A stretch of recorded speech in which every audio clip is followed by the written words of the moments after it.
Hey guys, para sa may mga sasakyan dyan, mas okay na dapat meron tayong dashcam na naka-install sa car natin. Dahil hindi natin alam kung kailan natin siya kakailanganin. Mas okay na lagi tayong ready all the time. Even kahit nakapark yung car natin, still safe pa rin siya sa hindi nasa pang pagkakataon.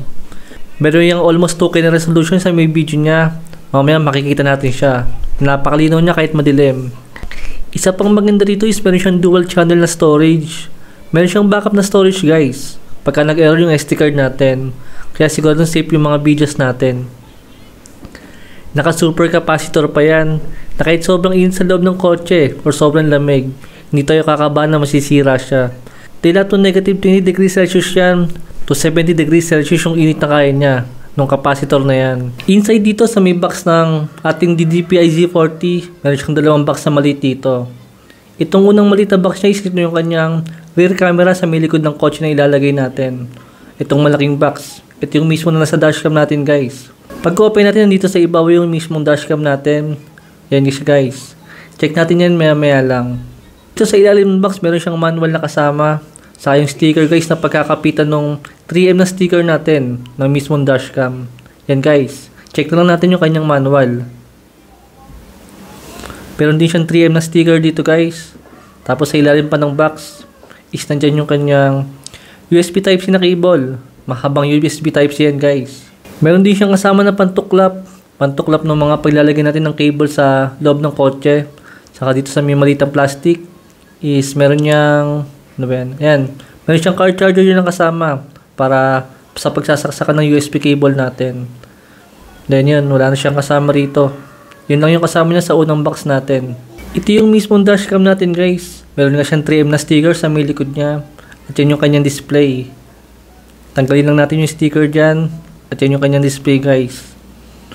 Tapos sa kagilid niya, nandyan yung lalagayan ng SD card slot. Tapos nandyan sa may baba yung kanyang camera. Tanggalin lang natin yung takip.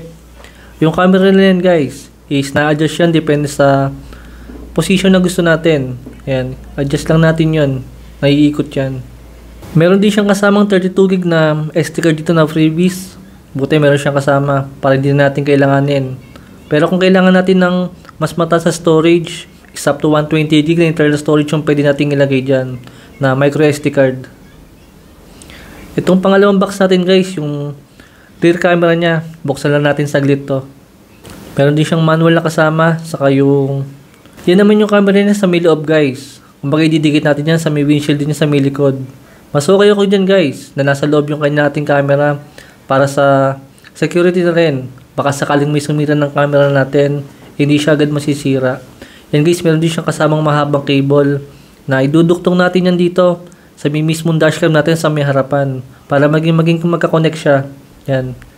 Kukonect lang natin yan at madidetect niya na yung mismong camera. Kumbaga kayo na bahala guys kung paano nyo ilalagay yung mga wire niya. May mga kabitan naman yan. Or mas okay na humingi ng tulong sa nakakaalam para mailagay natin ng maayos yung mismong dashcam natin. Ito siya pagka naka-install na sa may mismong kotse natin. Pwede natin siya ilagay dito guys. Dito ko lang muna siya nilagay para makita yung kanyang display dito. Dahil pagka dito natin siya nilagay, hindi natin makikita yung display ng mismong dashcam natin. Pakita ko muna yung mga buttons niya, saka yung mga settings niya. Itong unang button niya dito guys is pagka pinindot natin siya, ito yung kanyang mismong settings. Yan. Nandyan yung kanyang speaker, yung kanyang mic, saka yung kanyang ring. Ito yung pagkalipat sa kanya. Yan. Pindot lang natin dyan at malilipat na yung mismong settings niya. Pagka nakaselect to guys, ibig sabihin nakaselect yung kanyang rear camera, yung likod ng camera. Pagka in-okay natin yan, na malilipat siya sa may front camera niya. Yan. Yan, naputo siya sa may front camera. Yan. Makikita na natin yung pinaka harap natin. At actually guys, kahit naman saan yung nakaselect dyan, nakaselect man yung kanyang harap or nakaselect yung kanyang likod, pares po yan nagre-record. Kumbaga kung ano lang yung gusto natin ipakita sa may mismong display niya. Yun lang yung pinaka-purpose niyan guys. Yan. Ito naman yung screensaver niya. Kumbaga kung gusto natin na hindi namamatay yung display natin, lagi siyang naka-on. Yan, isa-select lang natin yan. Nilagay ko siya sa naka-off. Ibig sabihin hindi yan mag-off. Ibig sabihin wala siyang screensaver. Ito naman yung kanyang resolution. Pwede natin ilagay sa 1080p yan. Pero syempre doon na tayo sa mas mataas na resolution. Yan, ito naman yung collision sensitivity niya. Tapos meron siyang time-lapse, calibration. Kung gusto natin ikabit sa ibang kotse itong natin, dashcam yan, reformat lang natin or restore. Itong wifi naman niya, itong wifi niya guys, isang ibig sabihin yan pagka i-connect natin sa may mismong smartphone na itong dashcam natin para ma-access po natin yung mga footage na naka-record na dyan. Ito yung mismong application natin pagka-open nga natin ng app at hindi na natin makakontrol itong dashcam natin pagka connected na tayo sa may smartphone natin.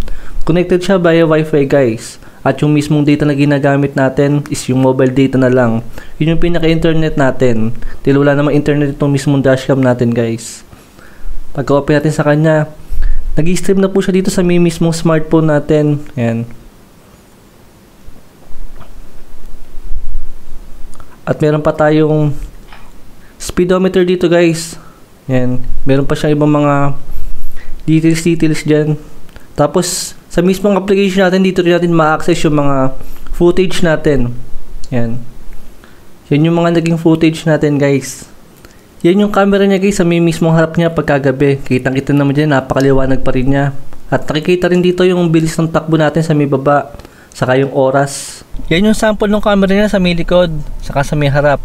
Still talaga napakalinaw niya. Maganda ang magkaroon ng dashcam guys, lalo kung meron tayong sasakyan. Dahil maraming mga hindi inaasahan pagkakataon sa Pilipinas. Aksidente man or mga modus. Mas maganda meron tayong naka-install na dashcam sa sasakyan natin para sa mga ganong pagkakataon. Ayaw naman natin mangyari yun syempre, pero still iba na rin yung handa. Kaya kung naghanap kayo ng dashcam guys sa inyong sasakyan, magandang option to si DD5 C40. Dahil meron nga siyang dual na camera sa may likod niya sa may harap. Tigisa po yan at lagi siyang nagre-record. At meron pa siyang dual storage nga na tinatawag. Ibig sabihin mag-corrupt pa yung ating SD card slot. Still recording pa rin yan. Tapos hindi pa nga siya agad masisira dahil maganda yung kanyang capacitor. Malamig man yung kotse natin or sobrang init, hindi tayo kakabahan na masisira siya. Kaya guys, I think sulit naman to para sa may 5,000 na magiging presyo niya. Meron tayong link dyan sa may comments saka sa may description. Thanks for watching.